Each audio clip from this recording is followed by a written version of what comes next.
मानसी की ननद शीना की शादी को अभी बस 1 महीना हुआ था कि उसके पति हेमंत की एक कार एक्सीडेंट में मौत हो गई, जिसके बाद उसके ससुराल वालों ने भी उसे धिक्कार कर घर से निकाल दिया। अब शीना अपने मायके में रहा करती थी, जहां मानसी को शीना फूटे आंख नहीं सुहाती थी। ऐसे ही एक दिन शीना की माँ सरोज उसे आवाज देती हुई कहती है। शीना बेटा, शीना कहाँ हो तुम? जी माँ, कहिए क्या हुआ? अरे बेटा, आज मोहिनी की गोद भराई है, हम सभी को बुलाया है वहाँ। जल्दी से तैयार हो जा। तेरी भाभी को तो मैंने पहले ही बता दिया था।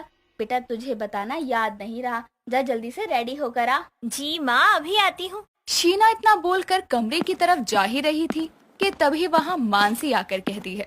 हाँ ननद जी, कहाँ जाने की तैयारी हो रही है? भाभी, माँ ने कहा है कि गोद भराई में जाना है, तो बस उसी के लिए। देखो ननद जी, बात तो मैं एकदम सच्ची कहती हूँ, बुरा लगे तो सॉरी, पर ये सब आप जैसे विधवा के लिए नहीं है। ऐसे कामों में सुहागनें ही जाया करती हैं, जैसे कि मैं और माँ जी।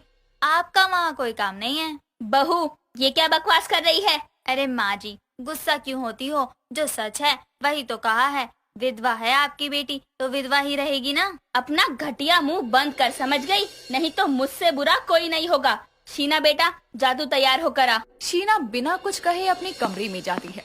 कुछ देर बाद तैयार होकर वापस आ जाती है, जिसके बाद वो सरोज और मानसी के साथ गोद भराई की रस्म के लिए मोहिनी के घर जाती है। रस्म में आए सभी लोग शीना को देखकर अजीब अजीब बातें करने लगते हैं, साथ ही उसे ताने भी कसते हैं। तभी मोहिनी की सास बिमला मानसी से कहती है। हाय हाय बहू, तेरी विधवा ननद यहाँ क्या कर रही है? तेरी सास को कोई समझ वमझ है कि नहीं? अरे ऐसे शुभ कामों में ऐसी अशुभ का क्या काम है भला? अरे आंटी जी, अब क्या ही कहूँ, मैंने तो घर पर ही कहा था, पर मेरी कोई सुनता ही कहाँ है। अब आ गई है तो झेल लो, नहीं तो 2-4 गलत बातें बोलकर निकाल दो घर से बाहर। मानसी इतना बोल ही रही थी कि तभी रस्म की शुरुआत होती है और सभी लोग मोहिनी की गोद में नारियल रखकर उसे आशीर्वाद देना शुरू करते हैं। और जैसे ही शीना मोहिनी के पास जाने लगती है, तभी बिमला जोर से चिल्ला कर कहती है। क्यों रे विधवा, तू यहाँ शुभ काम में घर आ गई? मैंने कुछ नहीं बोला, लेकिन अब तेरी इतनी हिम्मत हो गई कि तू मेरी बहू को शगुन डालने जा रही है। दूर हो जा मोहिनी से। मानसी, इसके हाथों से नारियल ले और खुद डाल मोहिनी की गोद में। कहा था मैंने, सुहागन ही करती है रस्म, विधवा नहीं। अब आ गया ना स्वाद इंसल्ट का। शीना बिना कुछ कहे आंखों में आंसू लिए वहाँ से चली जाती है और घर आकर फूट फूट कर रोती है। ऐसे ही दिन गुजरते जाते हैं। मानसी हर दिन शीना को उसके विधवा होने के ताने देने का कोई मौका नहीं छोड़ती थी। ऐसे ही एक दिन मानसी अपने कमरे में बैठकर श्रृंगार कर रही थी, तभी वहाँ शीना आकर कहती है। भाभी, भाई का फोन आया था, वो कह रहे थे कि उनके लिए खाना मत बनाना, वो बाहर से ही खाकर आएंगे। हाँ हाँ ठीक है। भाभी, क्या मैं ये नेल पेंट ले लूं? बहुत प्यारा लग रहा है और मैं लगा लूंगी इसे।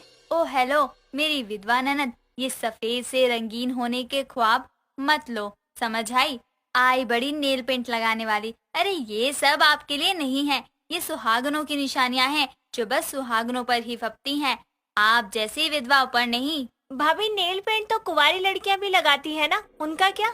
हाँ तो वो कुंवारी होती हैं और आप कुंवारों और सुहागनों किसी भी श्रेणी में नहीं आती। तो आप दोबारा ये नेल पेंट और सजने संवरने के ख्वाब मत देखना, जाओ यहाँ से। अपनी ननद को खरी खोटी सुनाकर मानसी उसे अपने कमरे से भगा देती है। धीरे धीरे शीना के दिल में मानसी के लिए बुरे और नफरत के भाव पैदा होने लगे थे, जिसके चलते अब कभी कभी दोनों ननद भाभी में बहस हो जाया करती थी। ऐसे ही एक दिन मानसी रसोई में खाना बना रही थी, तभी वो चक्कर खाकर नीचे गिर जाती है और वहाँ पर सरोज आती है। अपनी बहू को बेहोश देखकर वो घबरा जाती है और जल्दी से अपने बेटे कुंदन को आवाज लगाती है। कुंदन बेटा जल्दी आ यहाँ, देख बेटा बहू बेहोश हो गई। माँ, क्या हुआ? भाभी बेहोश कैसे हो गई? अरे बेटा मुझे नहीं पता क्या हुआ।